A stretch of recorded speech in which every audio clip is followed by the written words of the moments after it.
여러분 안녕하세요. 좋은 글을 낭독해드리는 허리케인 동현이 방송입니다. 오늘의 낭독은 감동 좋은 글 사랑은 모든 것입니다 입니다. 끝까지 잘 감상해 주시고 행복한 시간 되시기를 바랍니다.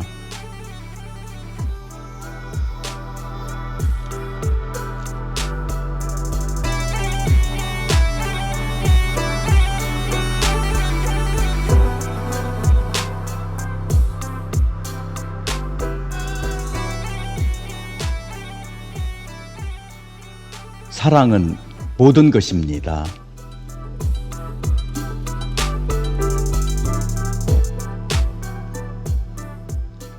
첫 번째 이야기, 대통령을 키워낸 아버지 사랑입니다. 5명의 자식을 둔 아버지가 있었습니다. 그중 한 명의 아들이 유독 병약하고 총명하지도 못하여 형제들 속에서조차 주눅들어 있는 아들이 아버지는 늘 가슴 아팠다고 합니다. 어느 하루 아버지는 5그루의 나무를 사왔습니다. 그리고 5명의 자식들에게 한 그루씩 나누어 주며 1년이라는 기한을 주었습니다.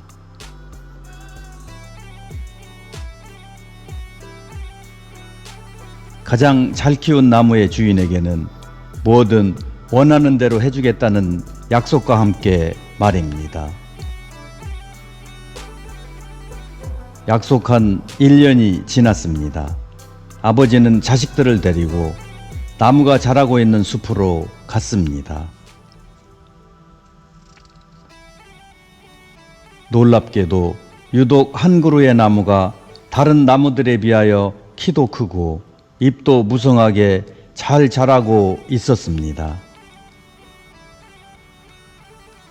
바로 아버지의 가슴을 가장 아프게 하였던 그 아들의 나무였던 겁니다.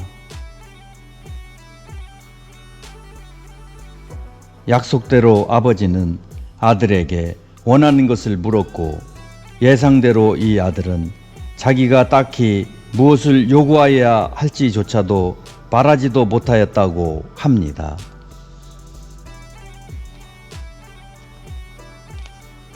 아버지는 이 아들을 향해 큰 소리로 칭찬하기를 이렇게 나무를 잘 키운 것을 보니 분명 훌륭한 식물학자가 될 것이며 그리 될 수 있도록 온갖 지원을 아끼지 않겠다고 가족 모두들 앞에서 공표하였습니다.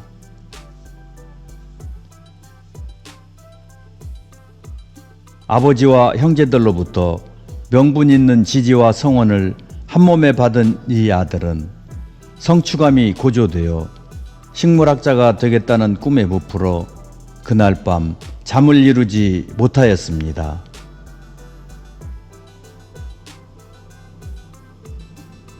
하얗게 밤을 지낸 새벽, 잘 자라준 나무가 고맙고 하도 신통하여 숲으로 갔습니다.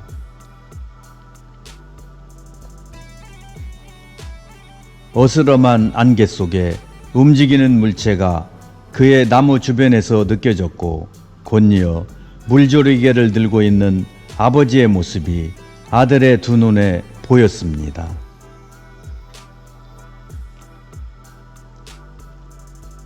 그 후 이 아들은 비록 훌륭한 식물학자는 되지 못하였으나 미국 국민들의 가장 많은 지지와 신뢰를 받은 훌륭한 대통령이 되었습니다. 바로 그분이 세계의 이름을 떨친 프랭클린 루즈벨트입니다. 미국 최초의 사선 대통령으로서 오늘날 미국 행정부의 기능과 역할은 그의 통치 방식에 힘입은 바 크며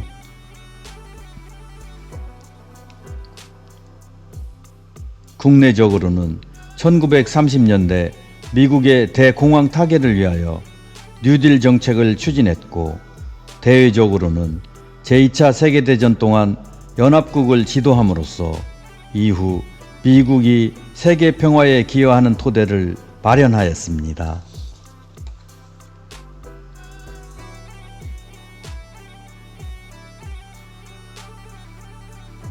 두 번째 이야기는 아버지의 헌신적인 딸 사랑 이야기입니다.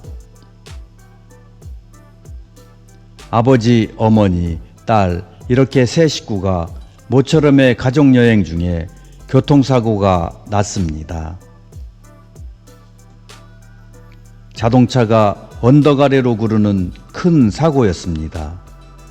어머니만 상처가 가벼울 뿐 아버지와 딸은 모두 크게 다쳐서 병원에 입원해야 했습니다.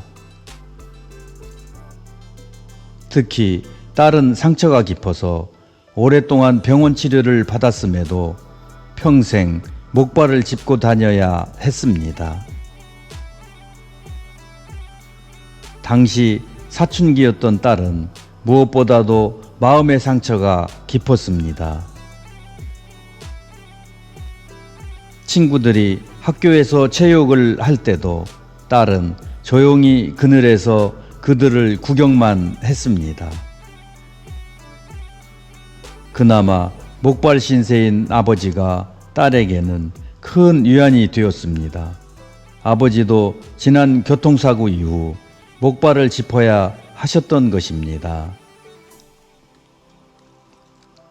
딸이 투정을 부려도 그 처지를 누구보다도 잘 아는 아버지가 나서서 말없이 받아주었습니다.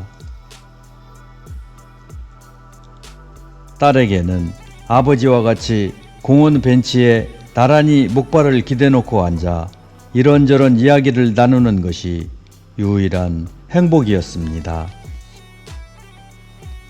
딸은 힘들고 어려웠던 사춘기를 잘 넘기고 대학을 입학하였고 그 입학식에 아버지도 참석해 주셨습니다. 그해 어느 날이었습니다. 세 식구가 길을 가고 있었습니다. 마침 그 앞에서 작은 꼬마 녀석이 공놀이를 하고 있었습니다. 그런데 공이 큰 길로 굴러가자 꼬마는 공을 주우려고 좌우도 살피지 않고 자동차가 오고 있는 큰 길로 뛰어들었습니다. 이때 놀라운 일이 벌어졌습니다. 아버지가 목발을 내던지고 큰 길로 뛰어들어 꼬마를 안고 길 건너쪽으로 달려가는 것이었습니다.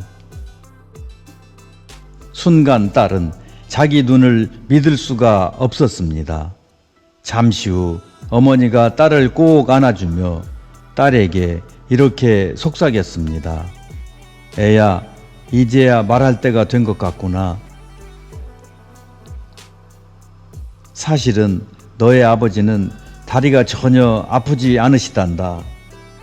퇴원 후에 다 나았거든. 그런데 내가 목발을 짚어야 된다는 사실을 알고 나신 후 아버지도 목발을 짚겠다고 자청하셨단다. 너와 아픔을 같이 해야 된다고 하시면서 말이다. 이것은 아빠 회사 직원들은 물론 우리 친척들도 아무도 모르는 사실이란다. 오직 나와 아버지만이 아는 비밀이야.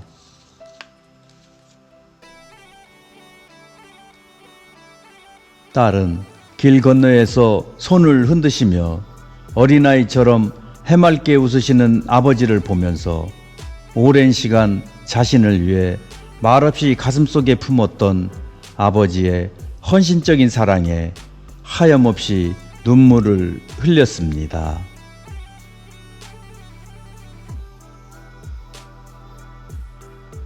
에필로그입니다. 사람 관계는 이기고 지는 것이 없습니다.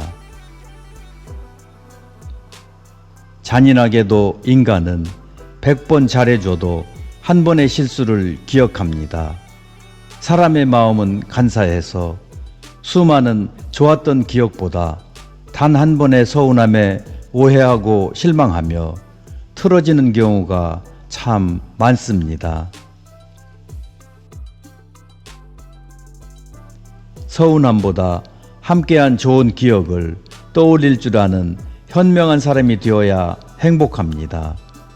내가 먼저 고맙다고 인사하고 내가 먼저 미안하다고 말한다면 사람 관계는 나빠지려고 해야 나빠질 수 없습니다.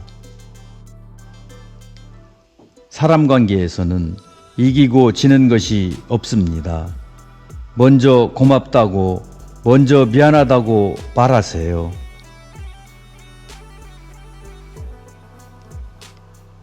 참 이런 거 아세요? 식사 후 적극적으로 밥값을 계산하는 이는 돈이 많아서 그런 것이 아니라 돈보다 사람과의 관계를 더 소중히 생각하기 때문이고, 일할 때 주도적으로 하는 이는 바보스러워서 그런 게 아니라 책임이라는 것을 알기 때문이고, 다툰 후 먼저 사과하는 이는 잘못해서 그러는 게 아니라 당신을 아끼기 때문입니다. 늘 나를 도와주려는 이는 빚진 게 있어서 그런 게 아니라 진정한 친구로 생각하기 때문이며, 늘 안부를 물어주는 이는 한가하고 할 일이 없어서 그러는 게 아니라 마음속에 늘 당신을 기억하고 있기 때문입니다.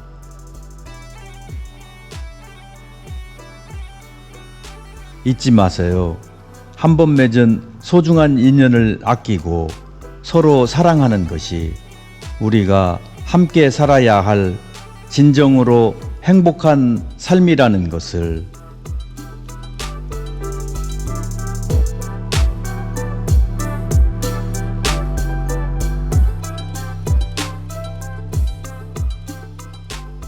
지금까지 저의 낭송을 끝까지 들어주셔서 고맙습니다. 저의 낭송이 마음에 드셨다면 구독과 좋아요, 알림 설정 부탁드립니다. 행복한 시간 되시길 바랍니다.